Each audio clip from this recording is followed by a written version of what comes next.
Bruno César aqui, hoje nós vamos falar sobre chamado. É isso mesmo, é um assunto que muitas pessoas têm dúvidas e eu quero tratar alguns princípios com você que vão te ajudar a balizar a sua vida e auxiliar com que você avance, colaborando para o avanço também do reino de Deus. Quero começar citando para você uma definição que o Senhor colocou no meu coração, no meu espírito. Diz assim: o chamado é a função que o cristão exerce para cooperar com o avanço do reino de Deus e provar a plenitude de tudo que Deus reservou para a sua vida aqui na Terra. E aí eu quero começar comentando aqui algumas coisas. A primeira é algo que eu ouvi recentemente, né? Eu já conheci um pouco, mas ouvi recentemente, de Rosana Lira. Falou: chamado não se inventa, chamado se descobre. E eu coloquei aqui: chamado não se inventa nem se escolhe, se descobre. Existe muita confusão no meio da igreja a respeito de chamado. E às vezes as pessoas acham que o chamado é um cargo, mas o chamado não é um cargo. O chamado é uma vocação que vem de Deus. Tem dois textos chaves que eu gosto de utilizar. Lá em Jeremias, no capítulo 1, a Bíblia fala sobre Jeremias. O Senhor fala que Jeremias, antes dele ter forma no ventre da mãe dele, ele já tinha separado para ser um profeta. O apóstolo Paulo também fala lá em Gálatas, no capítulo 1, a respeito de que ele foi chamado antes mesmo dele existir, antes mesmo dele vir a nascer. Então esses dois textos nos mostram um homem no Velho Testamento e um homem no Novo Testamento, em que Deus já havia projetado um chamado, um propósito para a vida deles antes mesmo deles nascerem, deles virem à existência. Como você acha que foi com você? Sabe, Deus não faz acepção de pessoas. Antes de você nascer, Deus já havia separado uma vocação, um chamado, algo para você realizar, algo para você desempenhar na sua vida aqui na Terra. Eu gosto de dar um exemplo muito básico quando eu estou ministrando sobre isso. Eu aprendi com o reverendo Marcos Honório Júnior. Ele falava sobre o microfone. Para pensar comigo. Um microfone. Eu vou te dar duas opções. A primeira: um belo dia, um homem tropeçou e falou: acho que eu vou criar um microfone. Aí criou o microfone e falou: e agora? Para que eu vou utilizar isso aqui? E aí pensou bastante: não, eu vou usar isso aqui junto com a caixa de som para amplificar a voz, o volume da voz, etc, etc. Você acha que foi essa opção ou será que foi a segunda?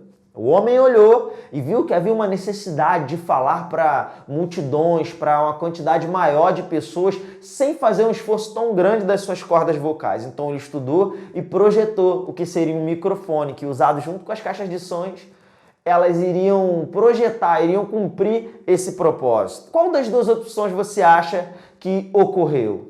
É claro que você sabe que foi a segunda. Agora eu quero te dizer, quem é mais inteligente? O homem ou Deus? Certamente que é Deus. Então você não nasceu para Deus depois saber se você tinha um chamado. Na realidade, Deus sonhou com você. Deus olhou uma necessidade e Ele criou você para ser a solução, a resposta para essa necessidade. Você é a resposta para a oração de muitas pessoas. Você é a resposta para uma pergunta que o mundo está fazendo agora mesmo. Deus sonhou com você e te criou com um propósito. Então o chamado, muitas vezes, ele está associado com essa questão do propósito ou da sua vocação. O apóstolo Paulo fala lá em 1 Coríntios, no capítulo 7, versículo 20 e versículo 24, sobre cada um permanecer na vocação em que foi chamado. Você foi criado para um propósito e, é claro, eu sempre gosto de deixar isso bem explicado. Nós podemos falar sobre o seu chamado de maneira geral e de maneira específica. Por que isso? Porque de maneira geral, todos nós temos um chamado num sentido como igreja. Nós somos chamados a manifestar o reino de Deus aqui na terra. Nós somos chamados a viver uma vida em santidade. Nós somos chamados para pregar o evangelho e de pregar o evangelho a toda criatura. Nós somos chamados como embaixadores do reino de Deus. Tudo isso diz respeito ao nosso chamado de maneira geral. Se você é um filho de Deus, isso faz parte do seu chamado. Agora, existe também um chamado específico, porque a Bíblia ensina que nós somos o corpo de Cristo, lá em Romanos 12. E no corpo, cada um tem a sua função. todos têm importância vital, mas cada um tem uma função diferente. Não é porque eu tenho uma função diferente da sua que eu sou mais importante que você. Muito pelo contrário, é apenas a cooperação de todos os membros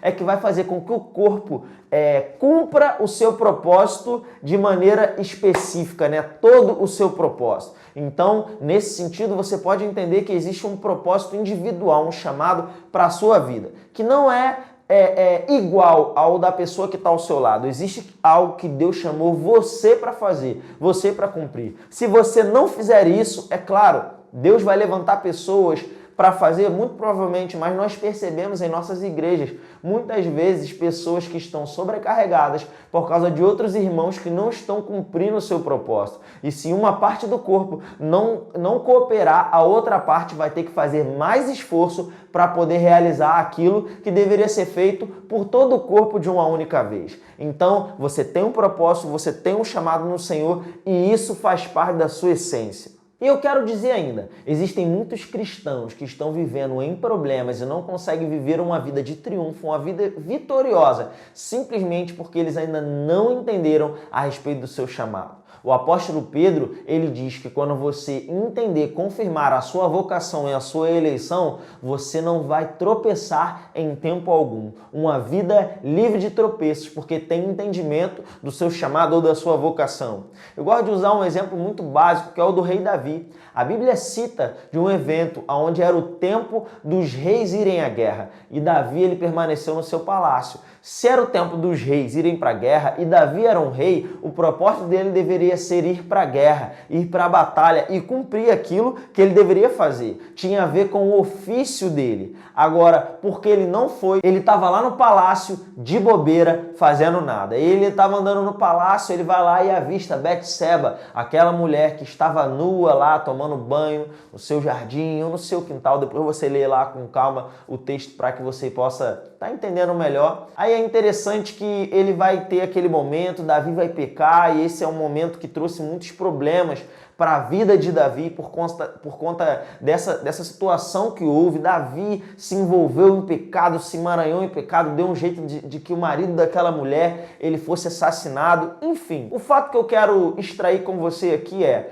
o fato de Davi não estar cumprindo o seu chamado, o seu propósito, fez com que ele tivesse dentro daquela condição e ele viesse a pecar, cometer um ato tão terrível. Sabe, quando você entende o seu propósito, o seu chamado, você coloca em movimento para o cumprir, todas as coisas são destravadas, você é livre de muitos tropeços e você consegue viver na plenitude daquilo que Deus tem para a sua vida. Eu sempre cito lá o livro de Mateus capítulo 6, versículo 33, onde Jesus ensinou: buscar o reino em primeiro lugar e as demais coisas são acrescentadas. Existem coisas da parte de Deus liberadas para você quando você se move para cumprir o seu chamado. E ainda, sabe, existem pessoas que ficam tentando, ai meu Deus, como eu vou fazer? Não consegue vencer o pecado, não consegue viver, como eu citei, uma vida de triunfo. Mas sabe, aquele esporte, né? Eu não sei se é um esporte, é o stand-up paddle, sabe? É um esporte onde as pessoas ficam em pé em cima daquela prancha, né? E vai se locomovendo sobre a água.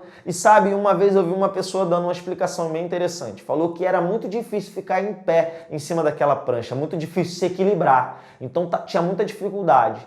Mas quando você se colocava em movimento, você conseguia se equilibrar com mais facilidade. Eu creio que espiritualmente significa da mesma forma. Muitas pessoas ficam tentando ficar em pé e firme em Deus, mas sabe, quando você começa a se movimentar para frente, cumprir o seu chamado, o seu propósito, você consegue viver uma vida plena, você consegue se equilibrar, você consegue se manter mais forte e você vive uma vida de alegria, porque sabe, não há alegria maior do que estar no centro da vontade de Deus para a sua vida. Deus te criou, Deus te projetou, Ele te deu ferramentas, habilidades, talentos. Ele te projetou para operar e para funcionar em uma frequência. E quando você entra nessa frequência, quando você entra nessa essência, você se sente pleno, você se sente alegre. Não é que Deus quer que você faça exatamente aquilo que Ele quer. É porque Deus sabe aonde você vai ser alegre, aonde você vai estar completo. E por isso Ele te direciona para esse lugar. Então, que isso possa cair no seu coração, no bom solo